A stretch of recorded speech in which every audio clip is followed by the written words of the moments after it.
नमस्कार दोस्तों, स्वागत है आप सभी का आज एक बार फिर से आपके अपने ऑफिशियल यूट्यूब चैनल पार एजुकेशन पर। दोस्तों, कैसे हैं आप सभी लोग? आशा है बहुत ज़्यादा अच्छे होंगे, बढ़िया होंगे, मस्त होंगे और हमेशा की तरह चल रही पल की घटनाओं से अपडेट होंगे, अवगत होंगे। तो दोस्तों, किस तरह से पता है आपको घटनाएं एक दूसरे से संबंधित होती हैं, रिलेट करती हैं। तो उन घटनाओं के आपस में एक दूसरे से रिलेट करने से, एक दूसरे से संबंधित रखने से हम लोग ये समझ पाते हैं कि वो दोनों घटनाएं न केवल एक दूसरे से संबंधित होती हैं बल्कि पास्ट, प्रेजेंट और फ्यूचर, ठीक है।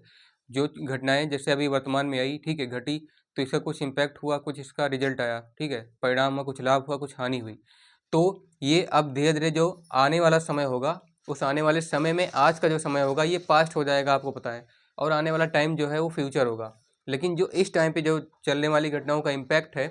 वो फ्यूचर पे पड़ेगा, और उसके उससे जो हमारा अभी हो चुका है वो तो पास्ट में हो जाएगा। तो जो, ठीक है, घटनाएं, मतलब आज आपको पता है कि आज नया साल है, तो बताने से पहले आप सभी को हैप्पी न्यू ईयर, नव वर्ष की हार्दिक शुभकामनाएं। 1 जनवरी 2025 दिन बृहस्पतिवार में आपको जो है,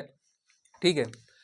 पहले हम यूपी के बारे में अपने जान लेते हैं कि हमारे उत्तर प्रदेश के बारे में कुछ ऐसी घटनाएं, ठीक है, जैसे कि हम आपको पता होगा कि हमारा यूपी जो है इंफ्रास्ट्रक्चर के मामले में, हेल्थ के मामले में, और जो है टेक्नोलॉजी, टूरिज़्म, ठीक है, इंफ्रास्ट्रक्चर, सिक्योरिटी के मामले में कितना ज़्यादा मजबूत बनता जा रहा है। अगर हिंदी में बात करें तो स्वास्थ्य, शिक्षा, तकनीकी, ठीक है, रोड ट्रांसपोर्ट और हाईवेज, और टूरिज़्म, ठीक है, जो जिसे आप लोग टूरिज़्म बोलते हैं, यानी कि जो लोग दूर दूर से आते हैं, ठीक है, एक मतलब पर्टिकुलर प्लेस पे, एक विशेष स्थान पे, ठीक है, पर्यटक जिसे आप लोग बोलते हैं। तो पर्यटक लोग आते हैं घूमने टहलने, ठीक है, माने आने स्थानों पर। तो ऐसे ऐसे स्थानों का निर्माण किया जा रहा है अपने यूपी में। आइएगा जानते हैं कि अपना यूपी किस तरह से विकसित हो रहा है, ठीक है। देखिएगा, पहला इसका जो आर्टिकल वाला पॉइंट है, बताने से आप लोग को समझ में आ जाना चाहिए। पहला, in the wings for a flying start, एक ऊंची उड़ान शुरू करने के लिए उत्तर प्रदेश के पंखों में, हौसलों के पंखों में, ठीक है, मतलब पंख का मतलब यहाँ के हौसला है, ठीक है, यानी कि एक ऊंची उड़ान के लिए उत्तर प्रदेश का ऐसा कौन सा हौसला है जो बहुत ही ज़्यादा इस टाइम पे विकसित हो रहा है, बहुत ही ज़्यादा डेवलप कर रहा है, ठीक है। चीज़ों को समझने के साथ साथ हम लोग थोड़ा थोड़ा उसका बेसिक डिटेल समझते चलेंगे, और उससे आने वाले फ्यूचर टाइम पे क्या इम्पैक्ट पड़ेगा, प्रेजेंट टाइम पे चल रही घटनाओं के साथ हम लोग ये डिस्कस करेंगे, ठीक है, साथ साथ में। तो बने रहिएगा वीडियो को कंटिन्यू देखते हुए एंड के साथ। तो Uttar Pradesh had a remarkable growth journey in 2025 which is likely to accelerate in 2026। आपको पता है कि यूपी का, उत्तर प्रदेश का जो ग्रोथ है, यूपी का जो विकास है हर क्षेत्र में, हमने अभी आपको बताया उत्तर प्रदेश का विकास हेल्थ के क्षेत्र में, स्वास्थ्य के क्षेत्र में, टूरिज्म, पर्यटन के क्षेत्र में, ठीक है, टेक्नोलॉजी, तकनीक के क्षेत्र में, रोड ट्रांसपोर्ट एंड हाईवेज के क्षेत्र में, एजुकेशन के क्षेत्र में। ऐसे ऐसे महत्वपूर्ण क्षेत्र हैं जिसका उत्तर प्रदेश का जो विकास 2025 में रहा है, जो रिमार्केबल है, रिमार्केबल ग्रोथ है। मतलब कहने का मतलब है, हिंदी में अगर आप लोग समझे, उत्तर प्रदेश का जो विकास है वो एक चिन्ह का दर से, एक, मतलब आप लोग साइन बनाइए, प्लस से माइनस से प्लस की ओर। पहले जीरो था, 1 हुआ, 2 हुआ, 3 हुआ, 4 हुआ, है ना, ऐसे हम लोग बढ़ते आते हैं। तो उत्तर प्रदेश का जो ग्रोथ है वो एक, ठीक है, रिमार्केबल ग्रोथ है। रिमार्केबल ग्रोथ है कि मतलब पूरा पूरा उस पर एक टारगेट बना के काम किया जा रहा है, ठीक है, यूपी के ग्रोथ पे, कि ये टारगेट इतने दिनों में अचीव कर लेना है। तो उसका एक पद चिन्हित एक विकास है, ठीक है, जो कि 2025 में रहा है, और जो which is likely to accelerate, जो जिसे 2026 में अब एक्सेलरेट करना है। एक्सेलरेट करने का मतलब जिसे 2026 में अब टारगेट के अकॉर्डिंग ही इसको क्या करना है, फैलाना है, स्प्रेड करना है, और पूरा करना है, ठीक है, कंप्लीट करना है, फिनिश करना है। जो टारगेट रहा है यूपी के विकास का 2025 में रखा गया है, उसको 2026 में उस रखी गई नींव को एक नया आकार देना है, जिससे ऊपर बड़ी से बड़ी बिल्डिंग बनाई जा सके। आइएगा जानते हैं कैसे होगा। Given the conducive environment provided by the government policies and law enforcement agencies, जो उत्तर प्रदेश का कंड्यूसिव इन्वायरमेंट है, ठीक है, जैसे उत्तर प्रदेश के जो सरकार जो नियम बनाती है, जो मतलब सरकार की नई नई नीतियाँ बनती हैं और जो नियम कानून बनते हैं, उनके अनुसार जो है एक ऐसा माहौल बनाया जा रहा है जिसके जो क्या कर रहा है, सरकार के द्वारा एक ऐसा सरकारी माहौल, एक ऐसा नीति बनाई जा रही है जो कि गवर्नमेंट सरकारी नीति को, और उनकी जो लॉ इन्फोर्समेंट एजेंसीज हैं, मतलब जो उनके कार्यबल हैं, ठीक है, कार्यबल की जो एजेंसियां हैं, वो उनको क्या कर रही हैं, बढ़ावा दे रही हैं उनके नियमों को, जो कि कंड्यूसिव इन्वायरमेंट बता रहा है आपका, ठीक है, सरकारी माहौल। तो among the key developments to watch out for including inauguration of Noida airport and Ganga expressway. इसमें दो चीज़ों के बारे में जिक्र किया गया है कि इन सभी डेवलपमेंट के बीच जो आपको समझना है, जो आपको देखना है, वो है इनॉग्रेशन ऑफ नोएडा एयरपोर्ट का उद्घाटन, ठीक है, नोएडा में जो एयरपोर्ट बना है उसका उद्घाटन और गंगा एक्सप्रेसवे का उद्घाटन। दो चीज़ें इसमें सबसे ज़्यादा मायने रखती हैं, Noida airport and Ganga expressway, जिसके उद्घाटन के बारे में ही नहीं बल्कि आपको इसके बारे में, इसके विकास के बारे में भी आपको समझना है इस आर्टिकल में, ठीक है। इसका रिक्रूटमेंट है कि जो कि ड्राइव कर रहा है क्या, various developments strengthening of health care and law and order, ठीक है, जो कि अनेक प्रकार के विकासों को और विकास से हो रहे जो विकसित हेल्थ केयर है, जो स्वास्थ्य देखभाल है और जो नियम और कानून बनाए जा रहे हैं, इनमें क्या क्या मजबूती आई है अभी तक, क्या क्या इनको बल मिला है, शक्ति मिली है, किससे, गवर्नमेंट के द्वारा बनाई गई अनेक अनेक स्कीम से, लॉ इन्फोर्समेंट एजेंसी से, ठीक है। तो आपको इसमें समझना है कि उत्तर प्रदेश किस तरह से अपने पंखों को फैलाने के लिए, मतलब पंख फैला रहा है, तो उसके पंख मतलब जो हौसला है किन किन चीज़ों से मजबूत बना है। पहला है हेल्थ, यानी कि स्वास्थ्य, जिसे आप लोग हिंदी में बोलते हैं स्वास्थ्य। तो हेल्थ के सेक्टर में कौन कौन से ऐसे मेन कदम उठाए गए हैं, मेन ऐसे स्टेप लिए गए हैं, एक्शन लिए गए हैं, जिसकी वजह से कहा जा रहा है in the wings for a flying start that is included in health, tourism, aviation, ठीक है, इंफ्रास्ट्रक्चर, सिक्योरिटी, ये सब आपस में इंटरकनेक्टेड है, इन्हीं से मिलकर के यूपी को बल मिल रहा है। तो पहला हमने हेल्थ की बात की है, तो हेल्थ में vaccinating all zero dose kids, vaccinating all zero dose kids मतलब उन सभी बच्चों को जिनका अभी जन्म हुआ है, जो 0 से लेकर के 1 साल के बीच हैं, ठीक है, 0 से लेकर के 1 साल के बीच के जो बच्चे हैं उन सभी को वैक्सीन लगाई जानी चाहिए, मतलब उन सभी का इलाज किया जाना चाहिए, ठीक है, उनको वैक्सीन का डोज दिया जाना चाहिए, जिसकी वजह से वो महामारी से बच सकें, बीमारी से बच सकें आने वाले समय में, जिस तरह की बीमारी हम लोग कोरोना झेल चुके हैं 2 साल पहले, ठीक है। तो ऐसे सभी बच्चों को जो 0 से लेकर के 1 साल के बीच हैं, खासतौर से उनको ध्यान देने की ज़रूरत है। हेल्थ सेक्टर में ऐसा प्रावधान किया गया है यूपी गवर्नमेंट के द्वारा, ठीक है, उत्तर प्रदेश की सरकार के द्वारा। तो उत्तर प्रदेश की सरकार के द्वारा 0 से 1 साल के बच्चों के बीच, 0 से 1 साल के जो बच्चे हैं उनको वैक्सीनेशन, यानी कि उनको जो है पूरा उनकी जांच पड़ताल, सुई दवाई होनी चाहिए उनकी, मतलब उनको वैक्सीन मिलना चाहिए, टीका लगवाना चाहिए, ठीक है, जिससे बीमारी से बच सकें। और ये आंकड़ा 97% of the target children in 2025, ये आंकड़ा शो कर रहा है कि 2025 में ऐसे यूपी में 97% बच्चों को, जो 0 से लेकर के 1 साल के बीच हैं, 0 से लेकर के 1 साल के सभी बच्चों में से 97% बच्चों को वैक्सीन लग चुकी है। यूपी में ये आंकड़ा शो कर रहा है, ठीक है, 97% वैक्सीन लग चुकी है, तो सबसे अच्छा हेल्थ में विकास हो रहा है। तो दूसरा क्या है, दूसरा expansion of medical college, medical college का एक्सपेंशन करना, मतलब जितने भी मेडिकल कॉलेज जैसे एक है तो उसको और बढ़ाना, 2, 3, 4 मेन जगहों पे, जिससे जो लोग मेडिकल क्षेत्र में, जो लोग ठीक है, मेडिकल क्षेत्र में, यानी कि जैसे बी फार्मा, डी फार्मा, जो को लोग कोर्स करते हैं बैचलर, ठीक है, उसके बाद बी फार्मा के बाद एम फार्मा, ठीक है, डी फार्मा के बाद एम डी फार्मा, तो ऐसे करते हैं लोग। तो मेडिकल कॉलेज में जिन लोगों को सुविधा मिल रही है उनको पढ़ाई के तौर पर,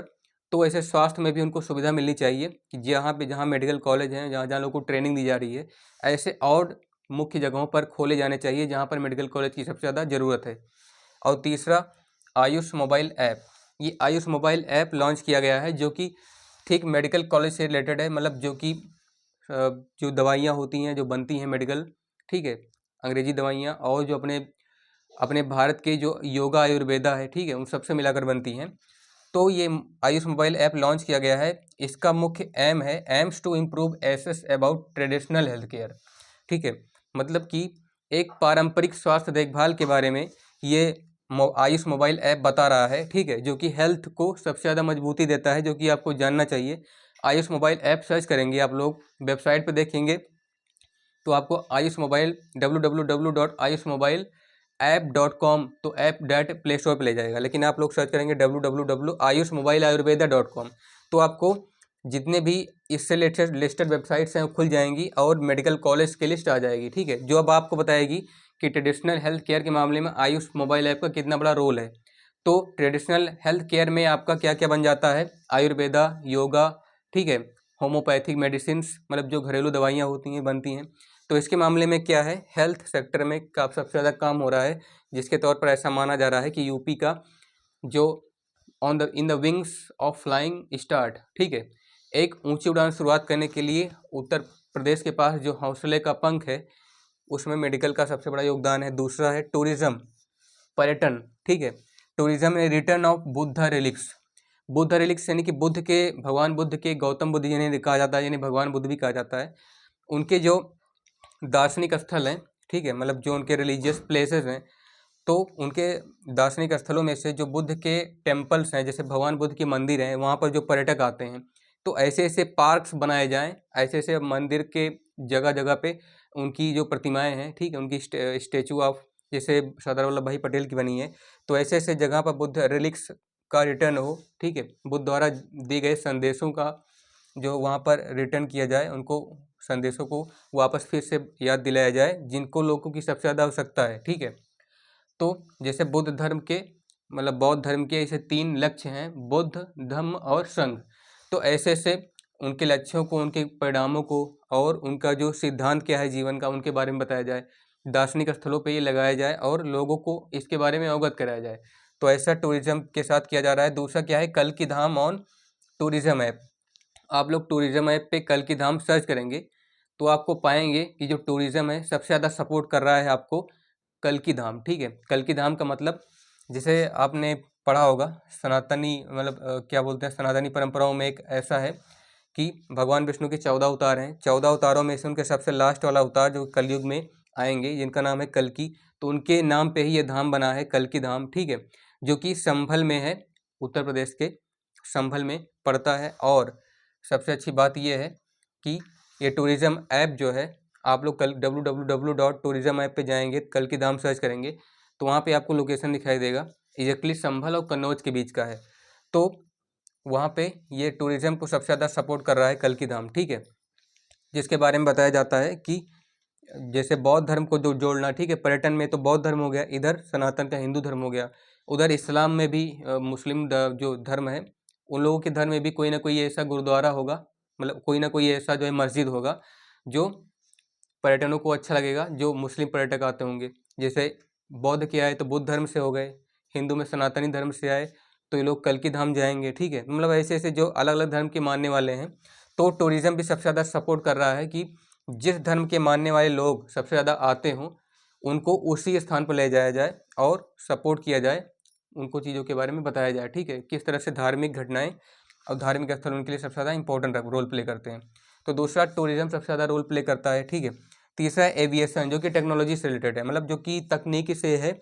उन तकनीक के आधार पर जो अलग अलग क्षेत्र हैं। जैसे पहला है Noida international airport to be commissioned. Noida international airport बना है, ठीक है, नोएडा में ही बना है नोएडा इंटरनेशनल एयरपोर्ट, जिसे अभी हाल ही में डिज़ाइन किया जा रहा है, डिज़ाइन कर दिया गया है, बना दिया गया है। और इस नोएडा एयरपोर्ट की खासियत है कि यह एयरपोर्ट में 3900 मीटर का रनवे है, ठीक है। इस एयरपोर्ट में जितने भी एरोप्लेन्स टेक ऑफ करेंगे और वहाँ से टेक ऑफ करने के बाद फिर से वहीं पे लैंड करेंगे, तो फिर क्या करेंगे, क्या होगा कि 3900 मीटर का रनवे, मतलब 3900 मीटर दौड़ना है उस एरोप्लेन को। और ठीक है, टर्मिनल इसका जो है 1 लाख किलो स्क्वायर मीटर में फैला हुआ है, 1 लाख स्क्वायर किलोमीटर में इसका टर्मिनल फैला है, मतलब टर्मिनल 1 है। और टर्मिनल सेकंड जो है उसके आसपास का एरिया जो है, टर्मिनल जो दो, मतलब जो दूसरा टर्मिनल बनाया गया है जिसमें जितने जहाज आ सकते हैं, 4-4, 5-5, 2-2, ठीक है करके, तो वो टर्मिनल भी 50,000 स्क्वायर किलोमीटर में फैला हुआ है। और इसकी खासियत ये है कि ये जो है एक साल में 12 मिलियन पैसेंजर को क्या करेगा, हैंडल करेगा। ये केवल इंटरनेशनल नोएडा इंटरनेशनल एयरपोर्ट एक साल में 12 मिलियन, आप लोग समझ रहे हैं, 1,20,00,000 लोगों को एक साल में आएगा, मतलब हवाई जहाज़ों से लाया जाएगा, ले जाया जाएगा 12 मिलियन लोगों को एक साल में, ठीक है। तो नोएडा इंटरनेशनल एयरपोर्ट की खासियत भी इसको क्या बताती है, एविएशन में सबसे ज़्यादा स्ट्रॉन्ग बनाती है। यूपी अपना पंख फैलाया है, ठीक है, एक नई उड़ान के लिए, हौसलों की उड़ान है। दूसरा क्या है, एविएशन में एआई बेस्ड सर्विलेंस है। एआई बेस्ड सर्विलेंस का मतलब, जैसे आप लोगों को पता होगा एआई का सबसे ज़्यादा रोल प्ले कर रहा है आजकल डिजिटल चीज़ों में, तो एआई उस तरह से जो है अब उन चीज़ों को भी सबसे ज़्यादा सहारा दे रहा है जो कि ऑफलाइन चीज़ें हैं। जैसे इंटरनेशनल एयरपोर्ट की बात की हमने, इंटरनेशनल एयरपोर्ट जो कि नोएडा में बन रहा है, तो ये इंटरनेशनल एयरपोर्ट में एआई बेस्ड सर्विलेंस, मतलब एआई की हर एक फीचर के साथ लैस होगा। कोई भी चीज़ अगर आएगा तो, चाहे आप लोग 4 व्हीलर निकलवाइए, चाहे आप लोग एरोप्लेन खरीदिए, चाहे आप लोग जो है अब क्या बोलते हैं रोबोटिक्स चीज़ें कोई भी समझ लीजिए, मोबाइल, लैपटॉप, कंप्यूटर्स, गैजेट्स कोई भी इलेक्ट्रॉनिक हो, उसमें एआई बेस्ड सर्विलेंस होगा। New terminal at Varanasi airport. तीसरा है कि वाराणसी एयरपोर्ट भी बन रहा है, ठीक है। तो वाराणसी एयरपोर्ट पर भी नया टर्मिनल बनेगा। वो टर्मिनल बनेगा वाराणसी एयरपोर्ट पर, लेकिन उस टर्मिनल में क्या होगा, एआई का भी फीचर होगा उस एयरपोर्ट में। जितने भी एरोप्लेन्स इंडिगो की हो, चाहे चाहे विस्तारा, ठीक है, चाहे क्या बोलते हैं एयर इंडिया की हो, तो ऐसे ही जितनी जितनी भी फ्लाइट्स हैं उनका न्यू टर्मिनल होगा, नया नया टर्मिनल बनेगा। और टर्मिनल में, हर एक टर्मिनल में जो है उनको एआई फीचर से लैस किया जाएगा, ठीक है। मतलब टेक्नोलॉजिकल एडवांसमेंट भी होगा उसमें। फिर चौथा क्या है, इंफ्रास्ट्रक्चर, मतलब आंतरिक संरचनाओं में कितना ज़्यादा मजबूत बन रहा है इंफ्रास्ट्रक्चर में। जैसे अंडरपास टनल काशी, ठीक है, काशी का जो टनल है वो अंडरपास होगा, नीचे से होकर के जाएगा जो टनल होगा। जैसे आपको पता होगा जो टनल बनता है, जैसे रेलवे टनल होता है, ठीक है, रेलवे मतलब जहाँ से ट्रेन जैसे नीचे से सुरंग से होकर ही जाती है, तो वैसे एक अंडरपास टनल बनाया गया है काशी में, ताकि नीचे से जो आवागमन हो उसको बरकरार बनाया जा सके, ठीक है, मतलब को उसको जारी किया जा, हमेशा के लिए बरकरार बनाया जा सके, जारी रखा जा सके, ठीक है, उसको कभी गिव अप मत किया जा सके। तो अंडरपास टनल बना है काशी में। एनएसजी हब टू कम इन अयोध्या। अयोध्या में एनएसजी सिक्योरिटी, मतलब नेशनल सिक्योरिटी गार्ड, ठीक है, जो राष्ट्रीय स्तर पर सुरक्षा करने वाले जो सुरक्षाकर्मी होते हैं, जिसने एनएसजी सिक्योरिटी बोला जाता है, तो उसका वहाँ पे एनएसजी हब बनाया गया है। मतलब एनएसजी सिक्योरिटी का एक प्रकार से वहाँ पे केंद्र बनाया गया है, ठीक है, एक सेंटर है जिसे अयोध्या में बनाया गया है। और वहाँ पर 5 के cop shifted to traffic duty. हमेशा 5,000 अंडर कवर कॉप्स, मतलब 5,000 अंडर कवर एजेंट होंगे वहाँ पे, जो क्या करेंगे, कॉप्स होंगे जो ट्रैफिक ड्यूटी पर, यानी कि यातायात, जो उनका यातायात ड्यूटी है, ठीक है, उनका जो यातायात काम है करने का, वहाँ पे कर्तव्य है, उस पर तैनात होंगे 5,000 अंडर कवर कॉप। तो इस तरह से सुरक्षा के मामले में भी क्या है, उत्तर प्रदेश में इस चीज़ों का ध्यान रखा जा रहा है। और भी क्षेत्र हैं जिसे हमने इसमें इंक्लूड नहीं किया, ठीक है, लेकिन आपको इंपॉर्टेंट क्षेत्र के बारे में बता दें कि सबसे ज़्यादा, और ये भी एक है जिसे आप लोग बोलते हैं इन्वायरमेंट का, जैसे बायोडाइवर्सिटी है, ठीक है, बायोडाइवर्सिटी के बारे में भी आपको जानना चाहिए। जैव विविधता, जैव विविधता, जैसे आपको पता होगा कि बायोडाइवर्सिटी में नेचर से चीज़ों को कनेक्ट करके, नेचर का मतलब आपने पता है ना, आपको प्रकृति होती है, जो आप लोग पेड़ पौधे देखते हैं, वन्य जीवों को देखते हैं, ठीक है, हमारे आसपास के हरियाली को देखते हैं, ये प्रकृति होती है। तो इस प्रकृति के साथ छेड़छाड़ न करते हुए, इनके नियम को मानते हुए, जो जैव विविधता में हर एक जीवों के लिए रूल बनाए जाएंगे अकॉर्डिंग टू फॉरेस्ट, ठीक है, मतलब जो जंगली जानवर होते हैं उनके साथ, ठीक है, कनेक्ट करके चीज़ों को किस तरह से सुधारा जा सकता है, वो आपका जैव विविधता में आता है। तो इस तरह से यूपी में ऐसा बताया गया है, जैसे कि जिस तरह से आपको पता होगा कि अरावली पर्वत जो काटा जा रहा है, ठीक है, तो इस तरह से जो साफ हो रहे हैं, इसको ध्यान में रखते हुए जितने भी जीव हैं उनको बचाने के लिए जंगलों को, मतलब अब सुरक्षित करना सबसे बेहतर कदम उठाया जा रहा है, ठीक है, इस पे। तो इस तरह से बायोडाइवर्सिटी के मामले में भी जो है यूपी में बात चल रही है कि जैव विविधता पर भी ध्यान देना चाहिए। तो ये सब क्षेत्र हैं जो यूपी को in the wings for a flying start, एक ऊंची उड़ान को शुरू करने के लिए एक नए पंख की ज़रूरत होती है, मतलब एक हौसला है यूपी का, ठीक है, जो फॉर फ्लाइंग स्टार्ट एक उड़ान को शुरू करने के लिए चाहिए। वो हौसला इन सभी सेक्टर से होकर के जाता है, जो कि आपको जानना ज़रूरी है। तो दोस्तों ये रहा बताया गया आज का, बेसिकली करंट अफेयर्स भी आपका इसमें कवर हो जाएगा आज का, ठीक है, क्योंकि हमने न्यूज़ आर्टिकल लिया है तो इससे तरह तरह के क्वेश्चन बन सकते हैं, आपको पता होगा, तो इसलिए हमने आपको आर्टिकल समझा दिया न्यूज़ का, ठीक है। तो दोस्तों आशा करता हूँ आपको समझ में आया होगा। अगर समझ में आया है तो चैनल को सब्सक्राइब कीजिएगा, नए हैं तो। और अगर आप लोग पहले से वीडियो को देख रहे हैं तो सबसे ज़्यादा इससे शेयर कीजिए, कमेंट करके बताइए कि वीडियो कैसी बनी है। और सबसे ज़रूरी बात कि अगर आप लोग को इसमें कोई मिस्टेक नज़र आती है या फिर आपको कुछ पूछना है तो आप लोग कमेंट करने में हिचकिचाइए मत। और आप लोग भारतीय नागरिक होने के नाते कर्तव्य बनता है कि अपने दोस्तों के साथ इसे शेयर कीजिए, ठीक है, जितना ज़्यादा हो सके। मिलते हैं आपसे नेक्स्ट वीडियो में, तब तक आप लोग पढ़ते रहिए, मस्त रहिए। धन्यवाद आपका। जय हिंद, वंदे मातरम।